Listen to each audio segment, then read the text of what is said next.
की नागपूरकर भागातल्या सर्व शेतकऱ्याला सांगू इच्छितो की तुमच्याकडं म्हणजे 30 एप्रिल 1, 2, 3 मेच्या दरम्यान चांगला पाऊस पडणार आहे, गारपीट होणार आहे.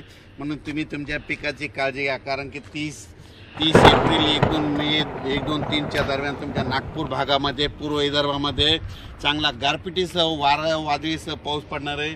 म्हणून तुम्ही हा अंदाज लक्षात घ्या. आणि योगायोगाने मी तुमच्या भागामध्ये ताडोबा जंगलाकडे जात आहे, म्हणजे ताडोबाला जात आहे. ताडोबा जंगल चंद्रपूर तिकडे एक प्रोग्राम आहे, तिकडे जात आहे.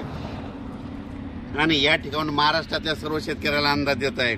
आज आहे 23 एप्रिल. आजपासून सर्व शेतकऱ्याला सांगू इच्छितो की सांगायचं झालं तर 23, 24, 25 दरम्यान सातारा, सांगली तसेच नंतर कोल्हापूर, राधानगरी या भागामध्ये आणि 23, 24, 25 तारखेपर्यंत तिकडल्या भागामध्ये 2-3 जिल्ह्यामध्ये पाऊस पडणार आहे. म्हणून हा अंदाज लक्षात द्यायचा. त्याच्यानंतर कर्नाटकमध्ये पाऊस पडणार आहे, तेलंगणाला पडणार आहे. त्याच्यामुळं काय होणार आहे, जे कर्नाटकच्या सीमालगतचे जे भाग आहेत, म्हणजे उमरगा झालं, नांदेड झालं, त्याच्यानंतर धर्माबाद झालं, त्याच्यानंतर धाराशिव, जत, मंगसूळ या भागामध्ये पावसाचं सत्र ह्या 5-6 दिवस चालूच राहणार आहे. म्हणून हे अंदाज लक्षात द्यायचा. त्याच्यानंतर राज्यातल्या सर्व शेतकऱ्याला सांगू इच्छितो, ज्यांचा कांदा असेल, ज्यांच्या वीटभट्ट्या असतील, ज्यांचा गहू असेल, तुम्ही काय करा 30 तारखेपर्यंत तयारी ठेवा. कारण की राज्यामध्ये 1 मे पासून राज्यात वातावरण खराब होणार आहे. म्हणून हा अंदाज लक्षात द्यायचा. सांगायचं झालं तर मधल्या याच्यामध्ये उत्तर महाराष्ट्रात देखील 1 मे 1, 2, 3च्या दरम्यान एक पावसाची शक्यता आहे.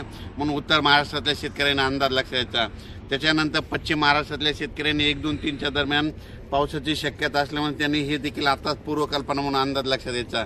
पण नागपूरकडल्या सर्व शेतकऱ्याला सांगू इच्छितो, योगायोगानं मी तुमच्या भागाकडे आहे म्हणून तुम्हाला सांगतो, 30 एप्रिलपासून 1, 2, 3च्या दरम्यान तुमच्या भागाकडे वादळी वाऱ्यासह चंद्रपूर, वर्धा, नागपूर, भंडारा, गोंदिया गारपीट होणार आहे. म्हणून तुम्ही तुमचा पिकाची काळजी घ्या.